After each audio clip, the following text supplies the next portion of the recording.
ನಮಸ್ಕಾರ ಸ್ನೇಹಿತರೆ, SP English ಎಜುಕೇರ್ಗೆ ಸ್ವಾಗತವನ್ನು ಕೋರ್ತಾ ವಿದ್ಯಾರ್ಥಿಗಳೇ, ಈ ಒಂದು ವಿಡಿಯೋ ಮಾಡಲು ಕಾರಣ ಏನು ಅಂತ ಹೇಳಿದ್ರೆ ದ್ವಿತೀಯ PUC ಗೆ ಸಂಬಂಧಪಟ್ಟಂತ ಕೆಲವೊಂದು ಮಾಹಿತಿಯನ್ನು ಹೇಳಲು ಹೋಗ್ತಾ ಇದ್ದೇನೆ.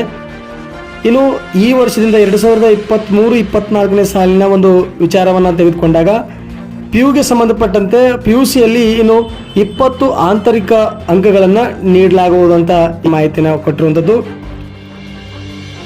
ಪ್ರಥಮ ದ್ವಿತೀಯ PUC ಪ್ರಾಯೋಗಿಕ ಪರೀಕ್ಷೆ ಇಲ್ಲದ ವಿಷಯಗಳಿಗೆ 80 ಅಂಕಕ್ಕೆ ಪರೀಕ್ಷೆ ಕಲೆ ವಾಣಿಜ್ಯಕ್ಕೂ ಅನ್ವಯ. ಸೊ PU ಇಲಾಖೆ ಪ್ರಸ್ತಾವಕ್ಕೆ ಸರ್ಕಾರ ಒಂದು ಒಪ್ಪಿಗೆಯನ್ನು ನೀಡಿರುವಂಥದ್ದು ಅಂಥೇಳಿ ಈ ವರ್ಷದಿಂದ ಜಾರಿಯನ್ನು ಮಾಡಲಾಗ್ತಾ ಇದೆ ಅಂತ. ದ್ವಿತೀಯ PUCಯಲ್ಲಿ ಪ್ರಾಯೋಗಿಕ ಪರೀಕ್ಷೆ ಹೊಂದಿರದ ಭಾಷಾ ವಿಷಯಗಳು ಹಾಗೂ ಕಲಾ ವಾಣಿಜ್ಯ ವಿಭಾಗದ ಕೋರ್ ವಿಷಯಗಳ ಪರೀಕ್ಷೆ 2023-24ನೇ ಸಾಲಿನಿಂದ 20 ಅಂಕಗಳಿಗೆ ಆಂತರಿಕ ಮೌಲ್ಯಮಾಪನ ಪರೀಕ್ಷೆಯನ್ನು ನಡೆಸಲು ಒಂದು ಸರ್ಕಾರದ ಒಪ್ಪಿಗೆ ಸೂಚಿಸಿದೆ ಅಂತ. ಆಂತರಿಕ ಮೌಲ್ಯಮಾಪನ ನಡೆಸಲು PU ಇಲಾಖೆ ಸಿದ್ಧಪಡಿಸಿದ ಪ್ರಸ್ತಾವನೆಗೆ ಸರ್ಕಾರ ಒಪ್ಪಿಗೆ ನೀಡಿದ್ದು ಪ್ರಸಕ್ತ ಸಾಲಿನಿಂದಲೇ ಜಾರಿಗೆ ಅನುಮತಿಯನ್ನು ನೀಡಿದೆ.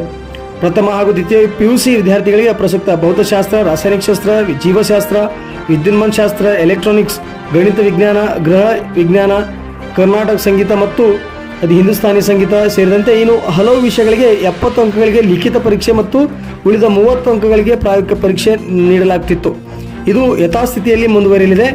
ಪ್ರಾಯೋಗಿಕ ತರಗತಿ ಹಾಗೂ ಪರೀಕ್ಷೆ ಯಾವ್ಯಾವ ವಿಷಯಗಳಿಗೆ ಇಲ್ವೋ ಅದರಿಂದ ಅಂದರೆ ಈ ಕನ್ನಡ, ಇಂಗ್ಲೀಷ್, ಹಿಂದಿ ಸೇರಿದಂತೆ ಭಾಷೆ ವಿಷಯಗಳು ಹಾಗೂ ಕಲಾ ವಾಣಿಜ್ಯ ವಿಭಾಗದ ಐಚ್ಛಿಕ ವಿಷಯಗಳು ಮತ್ತು ಇನ್ನಿತರ ಕೋರ್ ವಿಷಯಗಳಲ್ಲಿ ಇನ್ನು ಮುಂದೆ 80:20ರ ಒಂದು ಅನುಪಾತದಲ್ಲಿ ಅಂದರೆ 80 ಅಂಕಗಳಿಗೆ ಲಿಖಿತ ಪರೀಕ್ಷೆ ಮತ್ತು 20 ಅಂಕಗಳು ಆಂತರಿಕ ಮೌಲ್ಯಮಾಪನ ನಡೆಯಲಿದೆ ಅಂತ.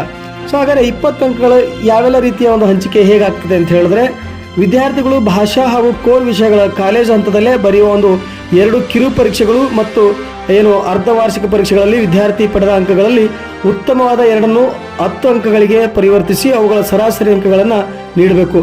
ಅದೇ ರೀತಿ ಪ್ರಾಜೆಕ್ಟ್ ಹಾಗೂ ಅಸೈನ್ಮೆಂಟ್ ಪ್ರಸ್ತುತಪಡಿಸುವಿಕೆಗೆ ತಲಾ 5ರಂತೆ ಒಟ್ಟು 10 ಅಂಕಗಳು ನೀಡಬೇಕು. ಒಟ್ಟಾರೆಯಾಗಿ ಹೇಳಬೇಕಾದ್ರೆ ಫಲಿತಾಂಶ ನೀಡುವಾಗ 80 ಅಂಕಗಳ ಲಿಖಿತ ಪರೀಕ್ಷೆ ಮತ್ತು 20 ಅಂಕಗಳ ಆಂತರಿಕ ಮೌಲ್ಯಮಾಪನದಲ್ಲಿ ಪಡೆದ ಅಂಕಗಳನ್ನು ಸೇರಿಸಿ ಫಲಿತಾಂಶವನ್ನು ಪ್ರಕಟಿಸಬೇಕು ಅಂತ ಹೇಳಿ ತಿಳಿಸಲಾಗಿದೆ ಅಂತ. ಸೊ ವಿದ್ಯಾರ್ಥಿಗಳೇ, ಈ ಮಾಹಿತಿ ತಮಗೆ ಇಷ್ಟವಾಗಿದ್ದಲ್ಲಿ ನಮ್ಮ ಚಾನಲ್ನ ಸಬ್ಸ್ಕ್ರೈಬ್ ಮಾಡ್ಕೊಳ್ಳಿ, ಲೈಕ್ ಮಾಡಿ, ಕಮೆಂಟ್ ಮಾಡಿ, ಹಾಗೆ ಶೇರ್ ಮಾಡಿ ಅಂತ. ಧನ್ಯವಾದಗಳು.